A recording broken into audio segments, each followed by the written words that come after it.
Good morning, everybody. My name is Shane Webley. I'm the Vice President of Johansson Construction Company and Highmark Concrete Contractors.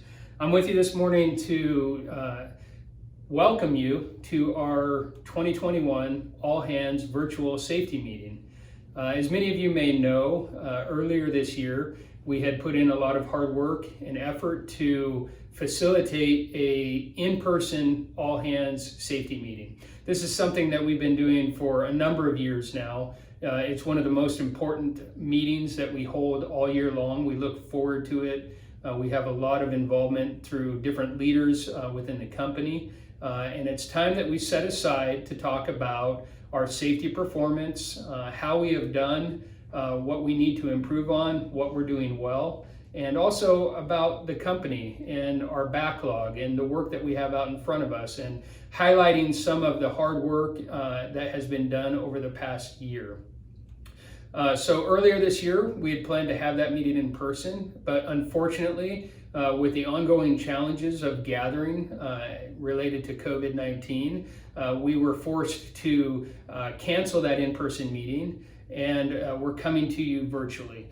Much like we did in 2020, however, this year we've taken on those production efforts ourselves and are trying to once again adapt to our existing environment and still be able to provide this valuable information to everybody. So this week you will be receiving information regarding our safety performance. We're going to be talking about individuals who were key performers with relation to near-miss reporting and accident hazard analysis and site inspections and equipment inspections and those things that we look at as leading indicator type of matrix, and those folks that have led the charge for us over the past year. A new element this year is we'll be talking about safety observations as well, and the individuals that have led the company in submitting safety observations. The safety observations is a key element of our people-based safety program, so it's something that we really want to focus on this year and moving forward. And Tony's going to be talking to us a little bit about that initiative later on, either today or this week. So we'll also hit company overview, our backlog, what we're bidding, what we're building, what we have built, some of our project highlights. We'll hear from some of our project managers about this work and what we have out in front of us. That's always an exciting day. So in addition to that, I wanted to unveil our theme for this year. The theme is Reaching New Heights. So prior to this week, you'll be receiving one of these shirts, Reaching New Heights, for all of our employees as well. And we would ask that on Wednesday of this week that everybody wear these shirts. We did this in 2020. It was pretty fun and exciting. In 2020, we did this and we asked for people to send pictures to Rachel Turner, our HR representative, so that we could post that through our social media accounts and to raise awareness really to our safety program and our people-based safety program. So we're going to encourage everybody to do that again this year. Wear your shirts on Wednesday and send pictures to Rachel, and she'll give you her contact information as we go throughout the week. So we're looking forward to a multi-day event. We say thank you again to everybody for your adaptability and willingness and desire to be a part of this program, to set time aside in your day to be able to talk about safety and to value it, and look forward to hearing more about it this week. Thank you.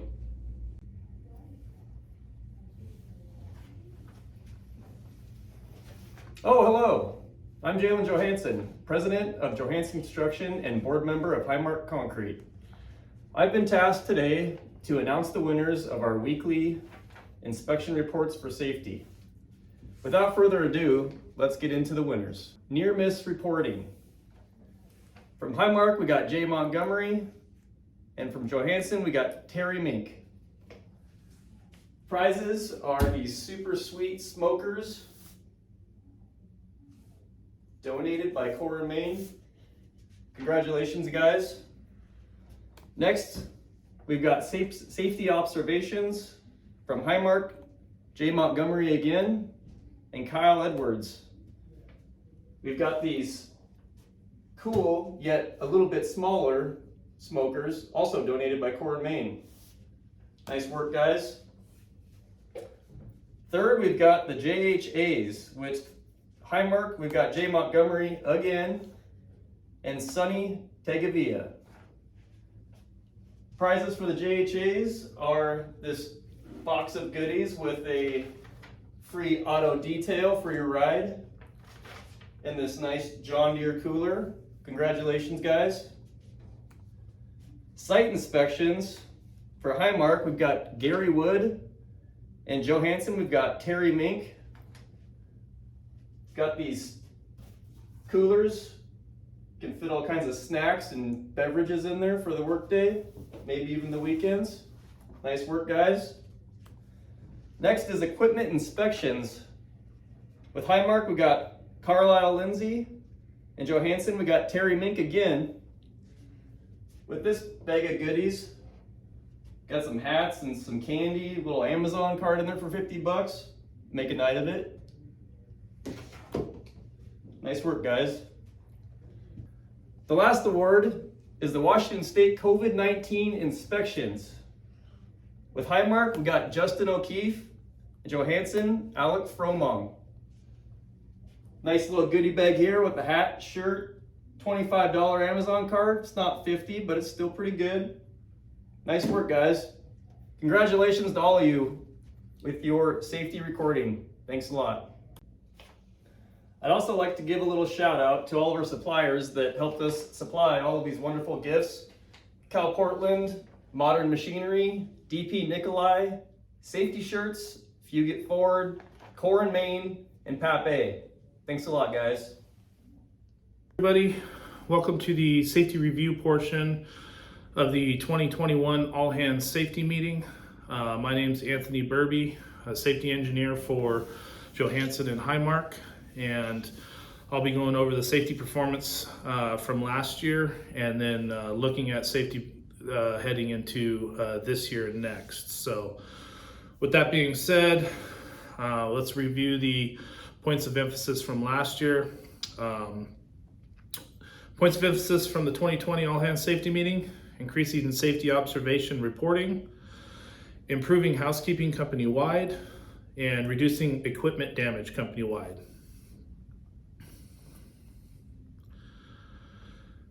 Next slide, increased safety observation reportings. This is a JCC slide. Basically gives the safety observation totals for 2 time frames, the same exact time frames a year apart. You can see up there, Kyle Edwards has done a great job reporting observations from multiple projects. This has resulted in him winning the monthly observation rewards 4 times and collecting $200 in gift cards. So you can see it can pay off by submitting observations. Not only that, but keeping hazardous situations off our sites. This topic's been a point of discussions with supervisors, staff, and craft, and will continue to be moving forward. This year we have introduced the Safety Observations Reward Program. We've created safety observation flyers for owners and subcontractors to also participate, and created a safety observations decal for vehicles and equipment for easier access to the QR code. So the slide up above, we were talking about, from the all hands safety meeting to, which was 10/1/19 to 7/31/20.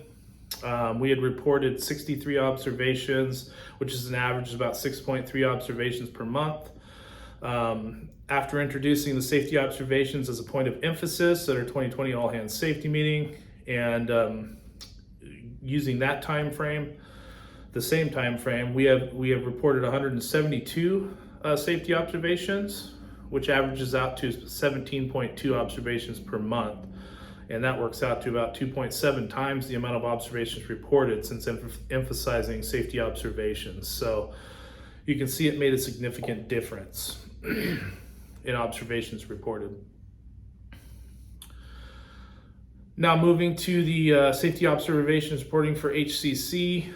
You can see that Jay Montgomery has shown great effort in reporting observations, and it's paid off for him also. He's won the monthly safety observations reward also 4 times, collecting $200 in gift cards. So congratulations, Jay.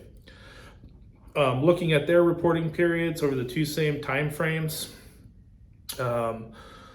they for the first year before emphasizing safety observations, they had a total reported of 4 safety observations, which averages out to 0.4 observations per month.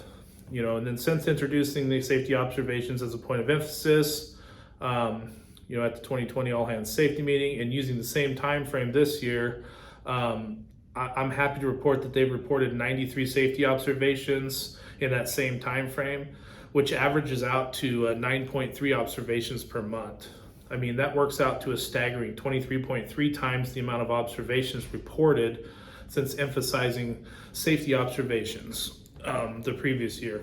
So that's just amazing. We continue to encourage all employees to participate in Safety Observation Program. The Safety Observation Program provides a powerful voice to all individuals regardless of status within the company. It is read and discussed by individuals at the highest level of the organization. The next slide we're looking at is increasing housekeeping company-wide. Since introducing housekeeping as a point of emphasis, at the All Hands Safety Meeting last year, we have been using several different methods to promote housekeeping company-wide. Some of those include, as you can see from the slide on the left, sending out focused toolbox topics related to housekeeping using the HCSS schedule feature. In the middle there, you can see we've added additional topics regarding housekeeping to the safety meeting section in HCSS Safety Pro. We've discussed housekeeping weekly at project staff meetings and then quarterly at foreman and management meetings. And then on the right in the slide up there, to better assist field employees, a section has been added to the site safety inspection form to address housekeeping issues on project sites. The next slide, when we're looking at this slide, it shows good housekeeping methods on the left. You can see from the picture there, we have neatly stacked utility materials and 0 garbage. And then you look at good housekeeping, it reduces slip, trip, and fall hazards and struck by incidents, thus creating a safer work area. Examples on the right of poor housekeeping, you got the lumbers with the nails sticking up, cords and walkways, whether it's in a main office or a site trailer, and garbage not picked up around the project. When areas are left in these conditions, they can create unnecessary hazards in an industry that we work in that's already very dangerous. So please continue to uphold housekeeping out there on sites. The next slide, while preparing for last year's All Hands Safety Meeting, it was apparent that we needed to ensure that reducing equipment damage was a point of emphasis for 2020 and 2021. Some of the ways that we've addressed this over this past year, again, on the left, we sent out focused toolbox topics related to equipment damage using the HCSS safety scheduling feature. In the middle there and on the right, adding additional topics regarding equipment damage to the safety meeting section in HCSS Safety Pro. Discussing equipment damage weekly at project staff meetings and then quarterly at foreman and management meetings to find ways to avoid equipment damage. And then also engaging the Safety Council and Committee, where we continue to break down better, more efficient ways to promote reducing equipment and vehicle damage. There were 18 equipment damage related incidents recorded from 10/1/19 to 7/31/20. Since emphasizing this topic at the All Hands Safety Meeting, last year's All Hands Safety Meeting, we have reduced that to 15 as of 7/31/21. And of those 15 incidents, only 5 were caused by company employees. So a little bit better, but still need to work on that point of emphasis. So this slide basically shows a breakdown of equipment vehicle incidents in two set time frames. You can see from 10/1/19 to 7/31/20, between the two companies, there were 18 equipment damage related incidents recorded. Since emphasizing this topic at the 2020 All Hands Safety Meeting and using the same time frame this year, we have slightly reduced that to 15 as of 7/31/21. And like I said in the last slide, of those 15, 5 were caused by company employees. Vehicle incidents have slightly decreased from last year's All Hands Safety Meeting, but we still need to continue to push topics regarding the vehicle and equipment safety moving into 2022. 15 is still quite high for the two companies.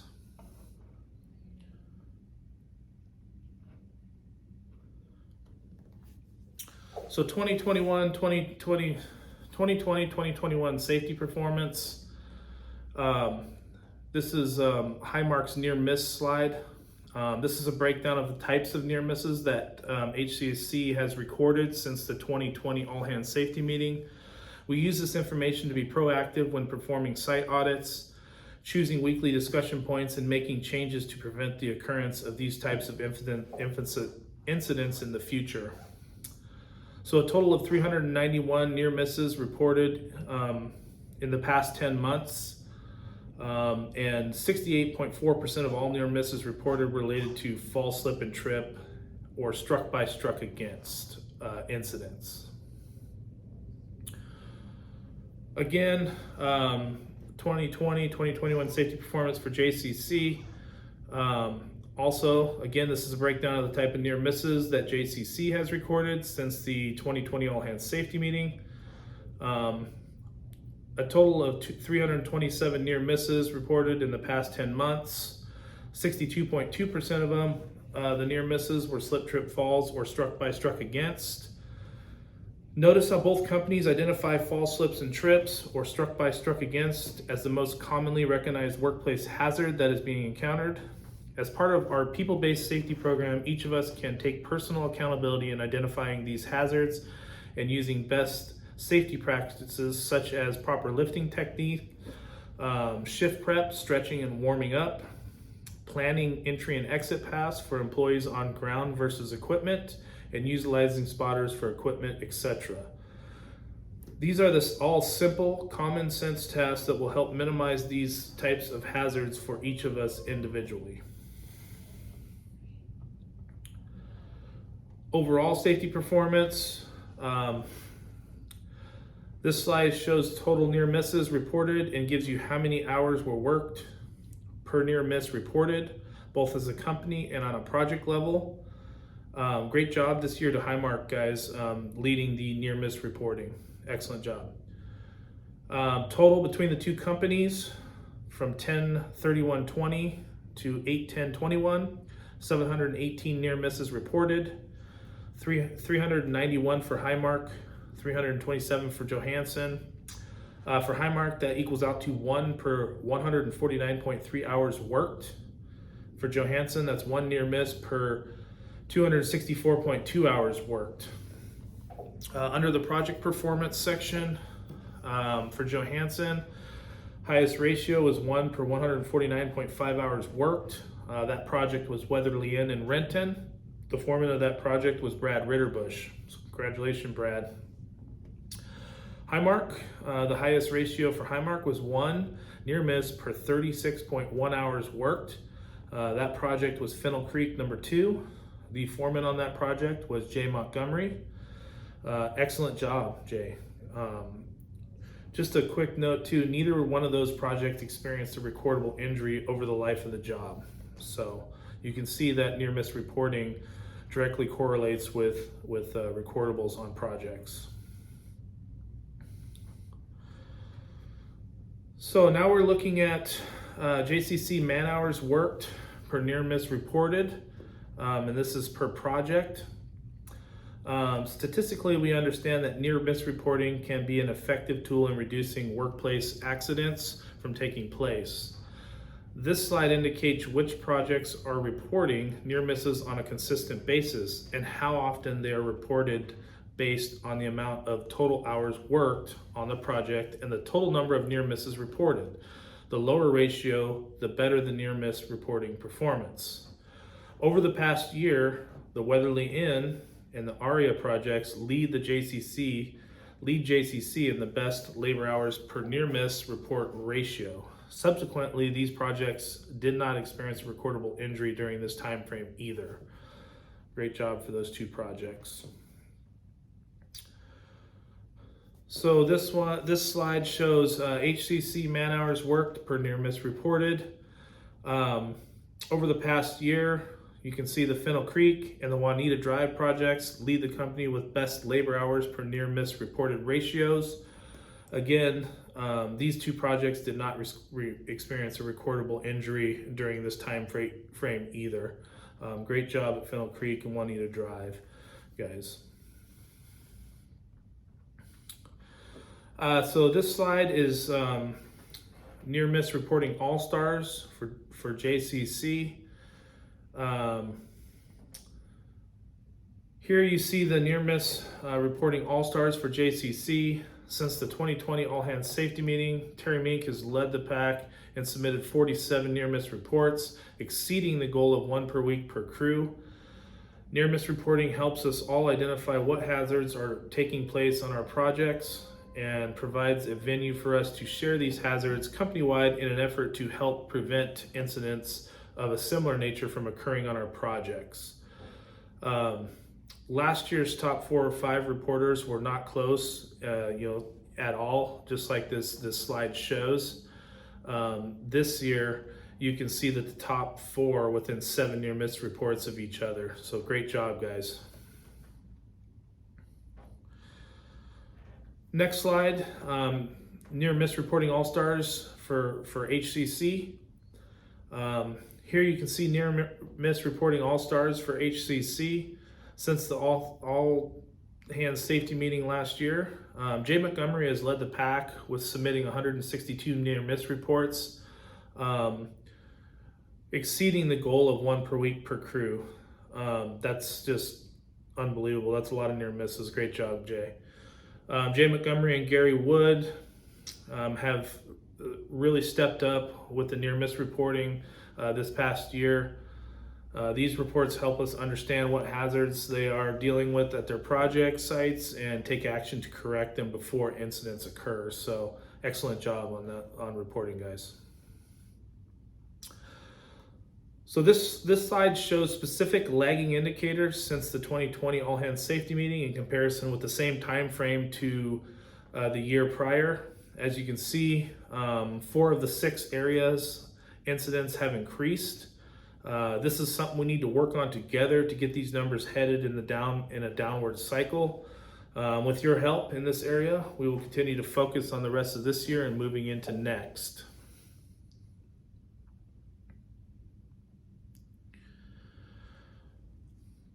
As we look at this slide, this gives us a breakdown of the type of injuries our fellow employees incurred since the 2020 all hands safety meeting. Notice that sprains and strain injuries represent 3 of the 7 total injuries. Also recall that over 60% of our near miss reports this year relate to slip, trips, and falls and struck by, struck against incidents. This is no coincidence that sprains and strains are the most common injury, as they are related directly with slip, trips, and falls. In addition, consider that we look at the other 4 injuries and that they're all related to struck by, struck against situations.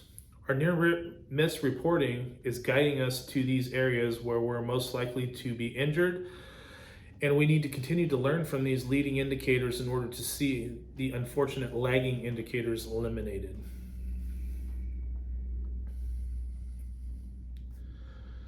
So this is combined recordable incidents in the last 5 years.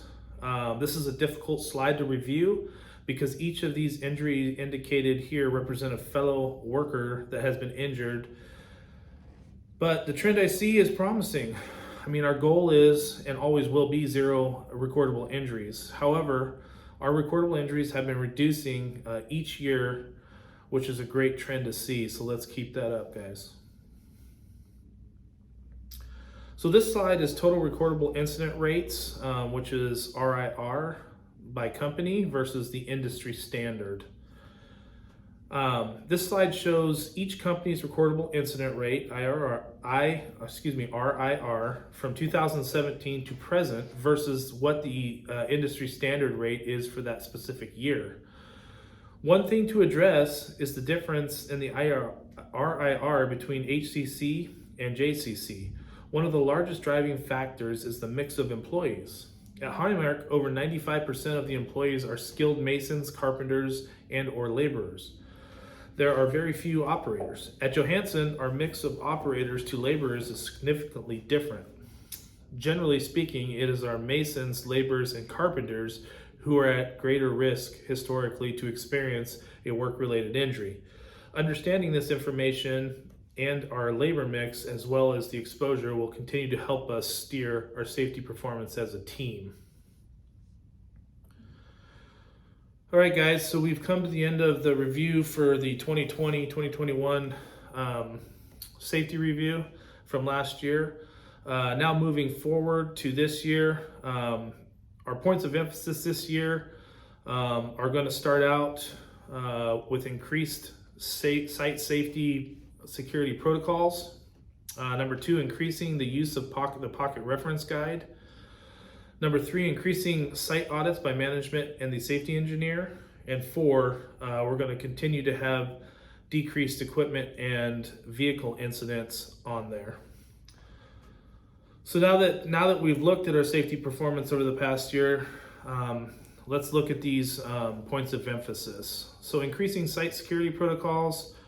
While preparing for this meeting and reviewing the data from earlier regarding property and site incidents, it became apparent that increasing site security protocols would be a beneficial topic to emphasize this upcoming year. The second one, increasing the use of the pocket reference guide. While thinking about the points of emphasis for this year, it came to mind that the pocket reference guide is a powerful resource that's kind of lost traction, and then it's just not used enough. So this year we'll be focusing on an effort to revitalize the use of the pocket reference guide company-wide. 3, increasing site audits by management and the safety engineer. As part of my job and management duty, it includes performing site audits during our job, but it's not something that we get to perform on a regular basis. So this year we'll be promoting increasing the amount of site audits performed by management and the safety professional. And then 4, decreasing equipment and vehicle incidents. After reviewing the 2020-2021 safety performance, it's clear that reducing equipment and vehicle incidents must remain a point of emphasis this upcoming year. With the equipment vehicle related incidents we highlighted earlier, being just slightly lower, we must continue to work together to reduce these incidents from taking place in the future. This includes all types of equipment, not just yellow iron. We got curb machines, cranes, bidwells, saws, pickup trucks, trailers, etc. Your frequency leads to severity, meaning the more often an incident occurs, the higher likelihood that it will lead to something a more severe outcome. Equipment damage does not only impact the company financially, but it can also lead to injuries and even death. All right, guys, lastly, I want to thank everybody for attending and participating in our 2021 virtual all hands safety meeting. We look forward to working together with each of you to focus our efforts on these specific points of emphasis over the next year, and are confident that by taking the time to consider these important topics, that we will continue to reduce accidents and injuries on the job, much like we have done in previous years. To be successful in this effort, it will take our entire team.